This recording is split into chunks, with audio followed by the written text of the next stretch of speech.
தப்பு. மறுபடியும் சொல்றேன் தப்பு.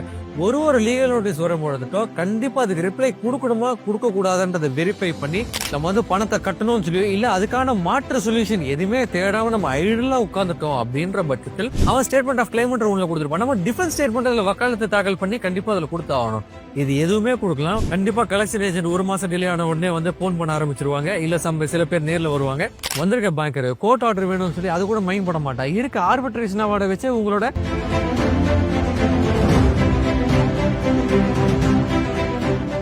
வணக்கம் நண்பர்களே, நான் உங்கள் அட்வொகேட் பரத் கௌரிசங்கர் பேசுறேன். எல்லாரும் நல்லா இருப்பீங்க நான் நம்புறேன். கிரெடிட் கார்டு அண்ட் பர்சனல் லோனை நம்ம கரெக்டா பே பண்ணல, டிஃபால்ட் ஆயிட்டோம். இந்த சிச்சுவேஷன்ல வீட்ல இருக்க பொருட்களை ஜப்தி செய்ய முடியுமா? வரக்கூடிய கலெக்ஷன் ஏஜென்ட்ஸ் நீ 1 மாசம் 2 மாசம் தான் பே பண்ணாம தப்பிக்க முடியும். 3 மாசம் அக்கௌண்ட் என்பி ஆச்சுன்னா அடுத்த செகண்ட் உங்க வீட்டுல இருக்க பொருட்கள் TV, fridge, washing machine, AC, computers, systems எதுவா இருந்தாலுமே எங்களுக்கு ஜப்தி பண்றதுக்கான ரைட்ஸ் இருக்கு. அதுக்கு எல்லாமே நீ அக்ரிமெண்ட்ல வந்து கையெழுத்து போட்டிருக்க அப்படின்னு சொல்லி மிரட்டுறாங்க. சார் இது சாத்தியமா அப்படின்னு கேக்குறீங்க. ஒரு லோன் நம்ம வாங்கிட்டோங்க. அதை வாங்கின லோனை நம்மளால சிச்சுவேஷன் சரியில்லை, நம்மளால பே பண்ண முடியல அப்படின்ற பட்சத்துல பல வீடியோக்குள்ள சொல்லியிருக்கேன், நம்ம ஐடலா என்னைக்குமே உட்காரக்கூடாது நண்பர்களே. ஜப்தி செய்ய முடியுமா அப்படின்னு கேட்டீங்கன்னா எப்பயுமே பதில் எல்லாரும் பாத்தீங்கன்னா கடைசியில தான் சொல்லுவாங்க. நான் இப்பயே சொல்றேன், ஜப்தி செய்ய முடியும். எப்படின்றத நான் போக போக உங்களுக்கு சொல்றேன். எனிவேஸ் ஒரு லோன் வாங்கியிருக்கோம், அந்த லோனை கரெக்டா ரீபே பண்றேன்னு சொல்லி தான் நம்மளும் லோன் வாங்கியிருக்கோம், பர்சனல் லோன் வாங்கியிருக்கோம், கிரெடிட் கார்டு வாங்கியிருக்கோம். 1 மாசம் 2 மாசம் பே பண்ணிருப்போம். 3வது மாசம் சிச்சுவேஷன் சரியில்லைன்னு சொல்லி நம்ம பே பண்ண முடியறது கிடையாது. அந்த சமயத்தில் 1 மாசம் உங்களுக்கு டிலே ஆகுது, 2 மாசம் டிலே ஆகுதுன்னா பரவாயில்லைங்க. கண்டிப்பா கலெக்ஷன் ஏஜென்ட் 1 மாசம் டிலே ஆன உடனே வந்து போன் பண்ண ஆரம்பிச்சிருவாங்க. இல்ல சில பேர் நேர்ல வருவாங்க. 2வது மாசம் 100% நேர்ல வந்து விசிட் வைப்பாங்க.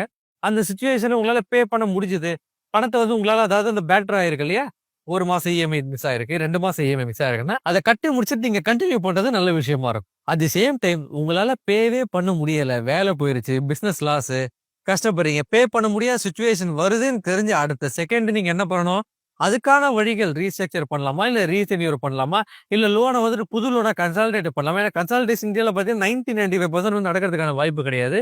பட் சேலரியும் உங்களுக்கு நல்லா இருந்தது, ஒரு வந்து நீங்க வந்து 50,000 சம்பாதிக்கிறீங்க, பட் கன்சல்டேட் பண்ணா ஒரு 35,000 40,000 தான் போகுதுன்னா நீங்க சில டிஎஸ்ஐ ஏஜென்ட்ஸ் எல்லாம் இருப்பாங்க, அவங்க கிட்ட போனீங்கன்னா உங்களுக்கு கன்சல்டேட் பண்ணி கொடுப்பாங்க. அப்படி இல்லையா, நான் பல வீடியோக்கள் சொன்ன மாதிரி ஒரு ஆடிட்டர் வக்கீல பார்த்துட்டு இது எப்படி நம்ம ரெசல்யூஷன் வரலான்ட்ட ஸ்டெப்ஸை நீங்க எடுத்தா மட்டும்தான் நீங்க சேஃப். மறுபடியும் சொல்றேன், நம்ம சட்ட நடவடிக்கை எதுவுமே எடுக்காம நம்ம வந்து பணத்தை கட்டணும்னு சொல்லி இல்ல அதுக்கான மாற்று சொல்யூஷன் எதுவுமே தேடாம நம்ம ஐடலா உட்கார்ந்துட்டோம் அப்படின்ற பட்சத்தில் ஜப்தி பண்றதுக்கான வாய்ப்புகள் இருக்கு. இப்போ சார் எந்த மெத்தட்ல ஜப்தி பண்றதுக்கான வாய்ப்புகள் இருக்கு சார், எப்படி வருவாங்க அப்படின்ற ஒரு கேள்வி வரும். இப்போ ஒரு லோன் வந்து வாங்கிட்டோங்க, அதை நீங்க வந்து இப்போ உங்களால பே பண்ண முடியாத பட்சத்துல என்ன ஆகுதுன்னா 1 மாசம் ஒரு லீகல் நோட்டீஸ் உங்களுக்கு வரும். 2வது மாசம் பாத்தீங்கன்னா இன்னொரு லீகல் நோட்டீஸ் நார்த் சைட்ல இருந்தோ இல்ல டெல்லி, குர்கான், இல்ல பெங்களூரு, ஹைதராபாத் இந்த சைட்ல இருந்து ஒரு லீகல் நோட்டீஸ் உங்களுக்கு வரும். நம்ம என்ன பண்ணுவோம், லீகல் நோட்டீஸ் தானே, சட்ட அறிவிப்பு தானே, பரவாயில்ல அதை பாத்துக்கலாம் அப்படின்னு சொல்லிட்டு நிறைய பேர், மெஜாரிட்டி ஆஃப் தி பேர் வந்து அதை இக்னோர் பண்ணிடுறீங்க. தப்பு. மறுபடியும் சொல்றேன் தப்பு. ஒரு லீகல் நோட்டீஸ் வரும்பொழுதுட்டோ கண்டிப்பா அதுக்கு ரிப்ளை கொடுக்கணுமா கொடுக்க கூடாதுன்றதை வெரிஃபை பண்ணி கொடுக்கணும்ன்ற பட்சத்தில் 100% அதுக்கு ரிப்ளை கொடுத்தே ஆகணும். 10 நோட்டீஸ் வந்தாலும் சரிங்க, 100 நோட்டீஸ் வந்தாலும் சரிங்க, சில நோட்டீஸஸ்க்கு ரிப்ளை தேவை கிடையாது, சில நோட்டீஸஸ்க்கு கண்டிப்பா ரிப்ளை கொடுத்துதான் ஆகணும். அது கண்டிப்பா உங்களோட ஆடிட்டர் வக்கீலுமே உங்களுக்கு சொல்லிடுவாங்க, இந்த நோட்டீஸ் நம்ம ரிப்ளை கொடுக்கணும், இதுக்கு நம்ம ரிப்ளை கொடுக்க வேண்டாம்னு சொல்லிட்டு. ரிப்ளை கொடுக்காம இருந்தீங்கன்னா உங்களுக்கு தான் பேராபத்து.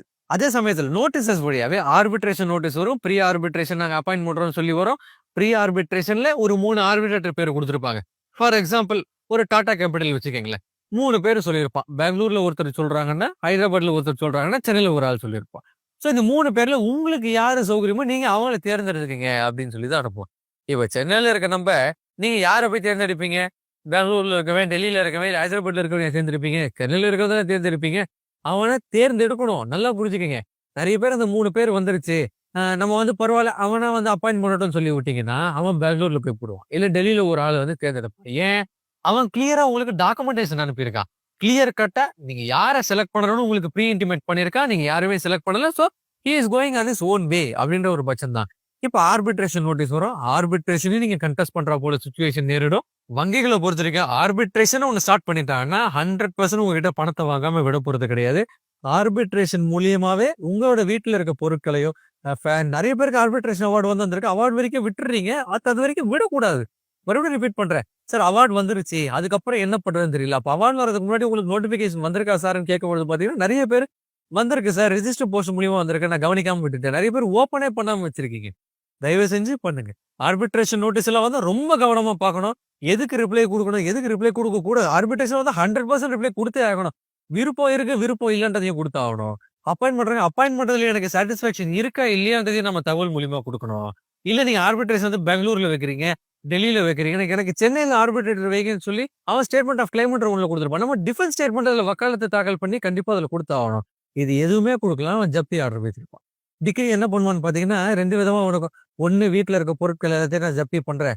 இது எல்லாத்தையும் நான் பார்த்துக்கிறேன்னு சொல்லி ஒரு ஆர்டர் எடுத்துட்டு வந்து நிறுத்துவான். என்னதான் அந்த ஆர்டர வச்சு ஒண்ணும் பண்ண முடியாது. ஈபி போய் தான் வரணும்னு வச்சுக்கங்க. நம்ம பதிலுக்கு போ முடியும். பட் ஸ்டில் தோ என்னதான் நம்ம வந்து சின்னதா டைரக்ட்டா மூக்கு தொடுற விஷயத்துல தலைய சுத்தி கூட கிடையாது. ஒரு வீட்டையே சுத்தி வந்து மூக்க மறுபடியும் தொடுறா போல ஒரு விஷயமா ஒரு ப்ராப்ளமா போய் முடிஞ்சிரும். அதனால என்னைக்குமே நோட்டீஸஸ் வந்தா ரிப்ளை எதுக்கு குடுக்கணும், எதுக்கு குடுக்கக்கூடாதுன்னு கவனிச்சு அதுக்கான அப்ராப்ரியேட் ரிப்ளை குடுக்கணும். எஸ்பெஷலி ஆர்பிட்ரேஷன்னு வந்தா 100% அத கவனம் குடுத்து நம்ம கான்சன்ட்ரேட் பண்ணி நம்ம கவனிச்சாகணும். ஹியரிங்ஸ் குடுத்தோம்னா, ஹியரிங்ல நம்ம அப்பியர் ஆகணும். அதுக்கான ஸ்டேட்மெண்ட் ஆஃப் டிஃபென்ஸ் நம்ம குடுத்தாகணும். ஸ்டேட்மெண்ட் ஆஃப் டிஃபென்ஸ்ல எனக்கு அதுல விருப்பம் இருக்கு, இல்ல என்னோட வாதம் என்னன்றத அதுல நீங்க 100% குடுத்தாகணும். அப்படி இல்லன்ற பட்சத்தில் கிரெடிட் கார்டு அண்ட் பெர்சனல் லோனுக்கு கண்டிப்பா ஜப்தி பண்றதுக்கான வாய்ப்பு உண்டு. அட் தி சேம் டைம் அது ஜப்தி பண்றாங்களோ இல்லையோ, உங்க சேலரிய அட்டாச் பண்ணிடுவானுங்க. நல்லா புரிஞ்சுக்கங்க. சேலரி அட்டாச்மென்ட் நடக்கிறதுக்கு வாய்ப்பு இருக்கு. ஒண்ணும் இல்ல நண்பர்களே, ஒரு ஆர்பிட்ரேஷன் அவார்ட் இருக்குன்னு வச்சுக்கங்களேன். என்னதானே கோர்ட்டுக்கு போய் இத ப்ரொசீட் பண்ணணும்னாலும், ஒரு பேங்க் தானே நான் ஏன் கோர்ட்டுக்கு போறேன்? என்னதான் ஐசிஐசிஐல இப்போ ஒரு அவார்ட் இருக்குன்னு வச்சுக்கங்களேன். என்ன பண்ணுவேன் HDFC நம்ம கொலீக் பேங்க் அவனுக்கு ஒரு நோட்டிஃபிகேஷன் அனுப்பிட்டு, இதோ பாருங்க ஆர்பிட்ரேஷன்ல ஒரு சேலரிய ஃப்ரீஸ் பண்ண சொல்லி நாங்க அவார்ட் வாங்கிட்டோம். ஃப்ரீஸ் பண்ணுங்கன்னா, வந்திருக்க பேங்கர் கோர்ட் ஆர்டர் வேணும்னு சொல்லி அது கூட மைண்ட் பண்ண மாட்டான். இருக்க ஆர்பிட்ரேஷன் அவார்ட வச்சு உங்களோட அக்கவுண்ட் வந்து ஃப்ரீஸ் பண்ண நேரிடும். அதனால எப்பயுமே ரிப்ளை எதுக்கெல்லாம் குடுக்கணுமோ கண்டிப்பா நீங்க ரிப்ளைஸ் குடுத்துதான் ஆகணும். ஆர்பிட்ரேஷன் வந்தா கண்டிப்பா கன்டெஸ்ட் பண்ணி தான் ஆகணும். ஆர்பிட்ரேஷன்ல ஃபைட் பண்ணிக்கலாம். பட் அவார்ட் ஆகி அந்த அவார்ட கொண்டு போய் நீங்க ஹை கோர்ட் கொண்டு போய் செட் அசைட் பண்றது தாராளமா செட் அசைட் பண்ண முடியும் நண்பர்களே. பட் அதான் சொல்றேன்ல, நீங்க வந்து டைரக்ட்டா முடிய வேண்டிய வேலைய ஒரு தலைய சுத்தி சாரி வீட்டையே சுத்தி வந்து நீங்க மூக்க தொடுற வேலையா வந்து போய் உங்களுக்கு விடிஞ்சிரும். அதனால என்னைக்குமே ரொம்ப கேர்ஃபுல்லா இருங்க. பணம் கட்ட முடியலன்னா அதுக்கான நடவடிக்கைய உடனடியா எடுங்க. மேலும் பல வீடியோக்கள் நான் உங்கள சந்திக்கிறேன். நன்றி, வணக்கம்.